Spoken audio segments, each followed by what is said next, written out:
I lost my first Pokemon Nuzlocke in the most embarrassing way possible. Here's how.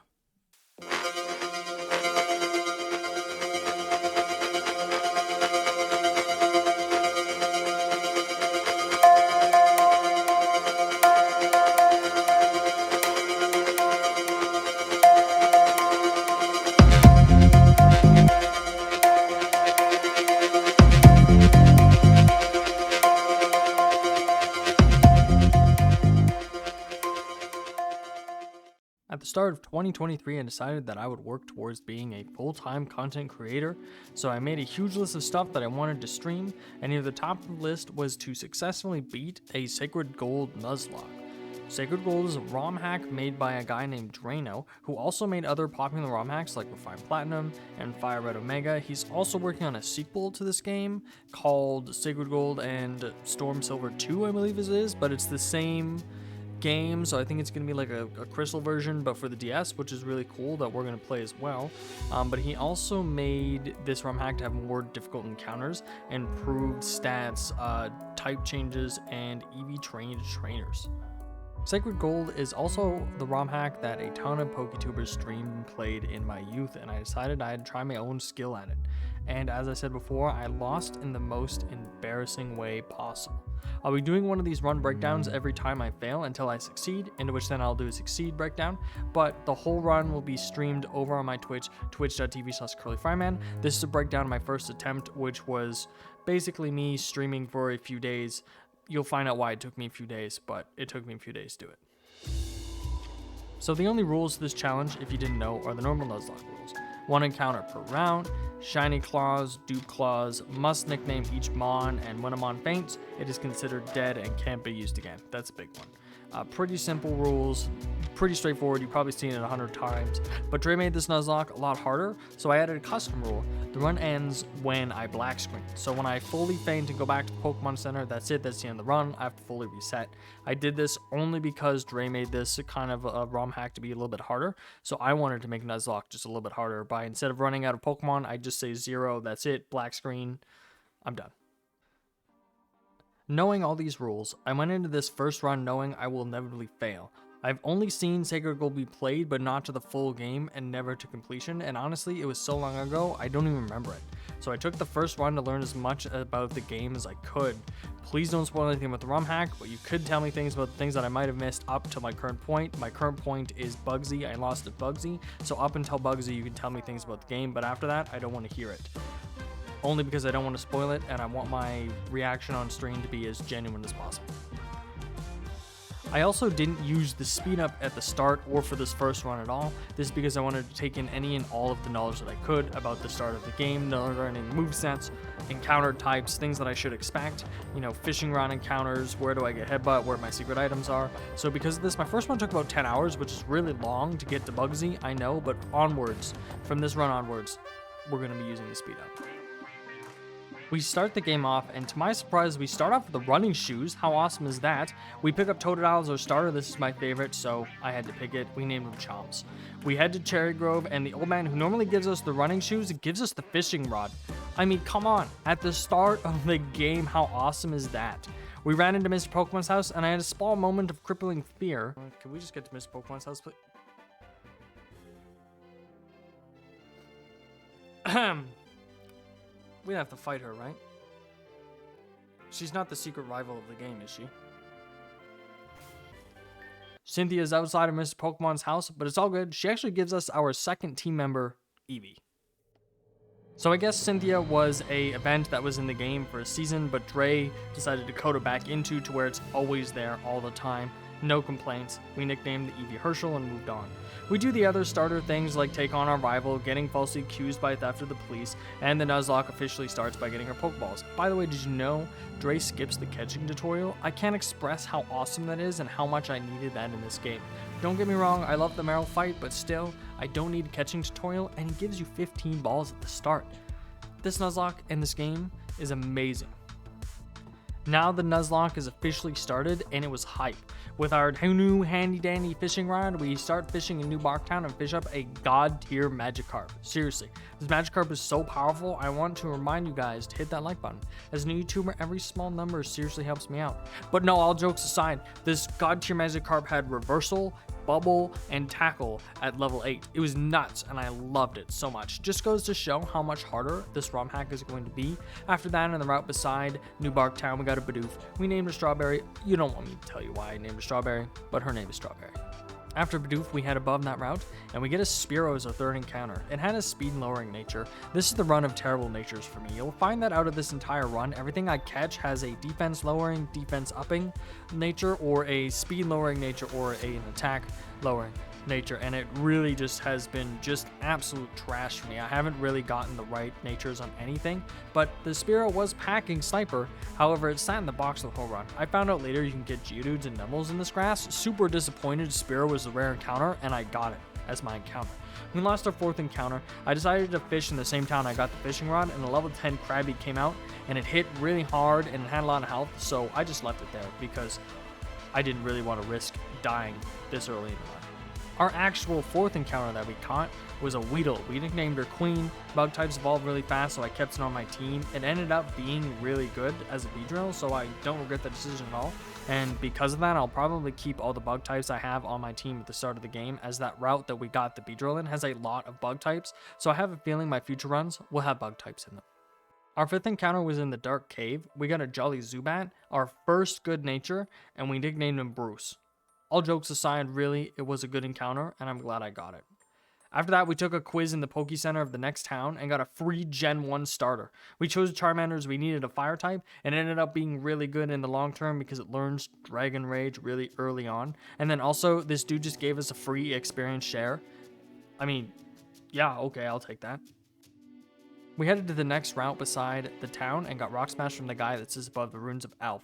I also discovered that there is a woman who calls herself the Thursday Woman, and she is a member of a family of 7 siblings, probably related to each day of the week, that will give you a certain type of item. This time she gave us the Hard Rock, which is pretty cool, I guess, but I didn't really have any rock types to use it, so I kind of sold it. I don't know who these people are, but apparently there are other 6 siblings in Johto, and I'm assuming it's going to give me each of the elemental items needed for the game. Rock Smash for us was actually a bad omen, because after we got Rock Smash, the game got a little harder. I decided to take on the puzzle at the Ruins of Alph and got it, but fell in, and little did I know, the unknown would be level 15, so we lost Chomps. He died to a level 15 unknown. I was severely underleveled and needed to grind, so we grinded. In the Cherry Grove encounter that we got a Staryu. Of all Pokemon, we killed it to a crit because crits ignore stat changes. And to make matters even worse, Staryu is my favorite Pokemon. It's like in my top 10s. And even worse, it's the super rare encounter that you can get during the day. So my future runs, I probably won't have one. After we lost Chomps, rest in peace Chomps, we grinded up and geared up to get ready to fight Falkner.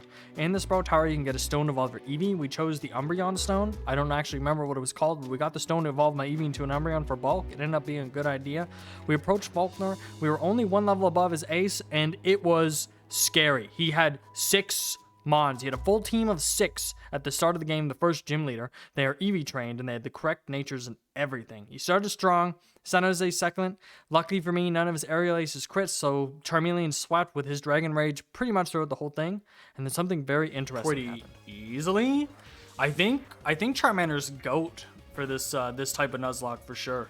Yeah, Charmander's got to be GOAT. You have to have a Charmander for this, I think. Like, I think he's an automatic pick.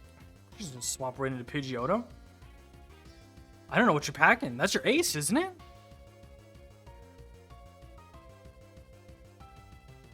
That is his ace. He's coming out strong.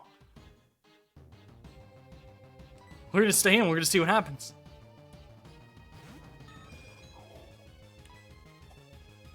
It's a level 15. It's a level 15 Pidgeotto. Okay, well, it has... Get the fuck out of here with that. That's gonna crit. Oh, that wasn't a crit. That was 19 damage. Dragon Rage is gonna finish this thing off, though. Oh my god. Stop it. You can't just throw a level 15 ace out like that. I mean, I know I have a level 17 Charmeleon, but still, like, you can't. You're fucking with me right now.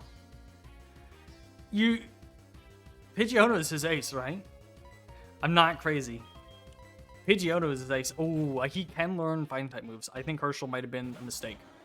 I just want to be able to take a hit. See, for these ROM hacks, Dray likes to change some of the Pokemon stats, maybe a couple abilities, things like that.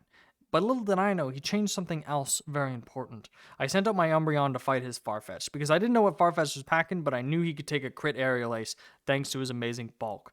But when I started using my stab bite attack on my Umbreon, it showed up with the dreaded text, "It wasn't very effective." This baffled me, as there was no ability or item in the game that made dark-type moves not very effective, until I checked the log later after the battle and discovered that Farfetch'd is a fighting flying type in this ROM hack. And for some reason, thank goodness, he didn't use any fighting type moves on my Umbreon, because that would have taken me out, bulk or not. Farfetch'd is normal flying, isn't it? Why wouldn't it be effective? You gotta stop fucking with me here. This is not funny.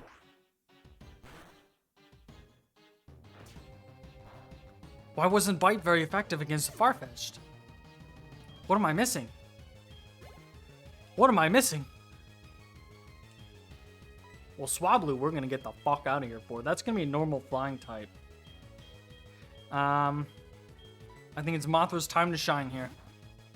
I think it's time we say goodbye to Mothra. Adios, thanks for taking one for the team, but we need to heal. Why wasn't that very effective? That's actually confusing. This is level 14. This is actually confusing me. I need to heal this bad boy up in case she's got Dragon Breath. No, she's got Aerial Ace. Yep, that's a gone. Hi Goose, how's it going? Welcome to the chat. I'm having my pants absolutely rocked by the thought of this gym battle right now. I've seen some things I'm not too comfortable with. Okay. This is my first ever run. A critical hit. Never mind, we're okay. This is my first ever run of Sacred Gold. Yeah, this is my first attempt. This is a fresh run.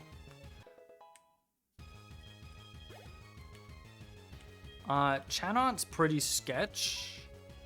So I'll probably rely on Goliath in this one. But we defeated his ace. Like, as soon as I started, he sent out his ace, like, right away. It was level 15. It kind of scared me. And then I was using Bite against a Farfetch'd. And for some reason, it wasn't very effective. And I'm trying to figure out what Farfetch'd would have that would make Bite not very effective. And Charmander is GOAT, for sure. That was a good choice to pick Charmander when I had the chance in the Pokemon Center. Okay, we don't need to power level this hard. Alright, level 18, Murkrow. Murkrow is kind of scary, not gonna lie.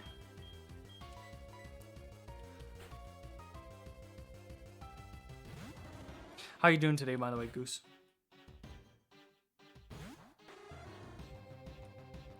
Okay, this is it. The win is finally with us. I don't think it is. I think I won. You can spam Aerial Ace all you want. I have a pretty decent defense mon out right now. And I'm hoping... here's hoping, anyway. I should be able to defeat it. And I gotta look up Farfetch'd because I need to know... I don't know if Farfetch'd is normal type, so it shouldn't have... Yeah, I know, it's a normal flying. That's what I'm saying. But this is a ROM hack, so something could have been changed. Like, I know Murkrow would be resistant because it's a dark flying, or at least I would assume. Cerebi, Diamond, and Pearl Pokedex. But it was all said and done. We successfully defeated Vulcan with no loss and moved on to the next route. Got a nice good old grass seed to up my grass type damage, and we caught our next encounter, an Encana. This is an important encounter, so pay attention and remember this for later. We ended up losing our Queen, our poor Beedrill, to an Onix because it was a double team, and any other mon that I could have sent out would have died anyway to a rock throw, so I sacrificed Queen. Rest in peace, Queen. Outside of the next cave, we got a free Soothe Bell, which was nice. Then inside the cave, we caught our next team member and our next good-natured mon, Machop. He was a jolly nature. He was automatically added to my team to replace Queen. Not bad. After the cave was done, we got out to Azalea Town, and in the Pokemon Center we took another quiz, totally nailed it the first try, and we got a free Gen 3 starter. We picked Mudkip as we really needed another water type, and Water Ground was a good typing. I regretted this decision later. Next, we caught a Ghastly in the Slowpoke Well. Wasn't bad. In the route outside of the Slowpoke Well, we decided to do our encounter there next. We ended up getting a nice, easy Krogunk. We didn't really use it because I didn't need another poison type, but it was good. After the Slowpoke Well was all done, we grinded up for the first time, decided to take on the gym, and I lost my Zubat Bruce to a Thundershocking Volbeat. After this, I decided I need a full team of 6, so we left, we did some grinding, I evolved my Nikana, got the 2 new Mons, Ninjask and Shedinja, and we also decided to enter the gym with my Umbreon, Marshtomp, Charmeleon, and Machop, and we all entered as a full team of 6 and took on Bugsy. And this is the moment you've all been waiting for. My epic fail. I've never failed at anything so hard before in my life until Bugsy. See, not only did I forget that his Pinter's ability Mold Breaker ignores abilities, so he killed my Ninjask because I'm an idiot, I also forgot that Scyther with Swords Dance can one-shot pretty much anything on my team, and even worse, Dray made his only stab bug-type move U-turn, so every time he hit me, he just left, and I got completely swept. But all of that doesn't matter, because the worst part about losing this gym battle is I streamed this gym battle on the wrong screen. I wasn't on my layout. I got up before the fight to use the washroom. I came back and I hit the wrong button. I was on the wrong screen. 10 hours of work gone. Anybody who joined during that fight for that stream probably looked at that and was like, man, what the hell is this? And then left. I lost. I lost on the wrong screen. Unbelievable. But beside the loss, I'm honestly excited to play again. I mean, seriously, this month has been really crazy for me in terms of schedules, but as we continue on as a full-time content creator, I can't wait to stream that game again. I mean, honestly, it was so much fun. I love the changes. I love the encounters. I love the free Pokemon. I will be back in there again, and I will beat this game. Embarrassing loss or not, I still can't get over that I lost that way. But either way, I will be streaming this live on twitch.tv/curlyfireman. Let me know what you think. Tell me how stupid I am. I don't care. Please leave a like. Please subscribe. You guys have a great day. Thank you so much for making it to the end of my first video.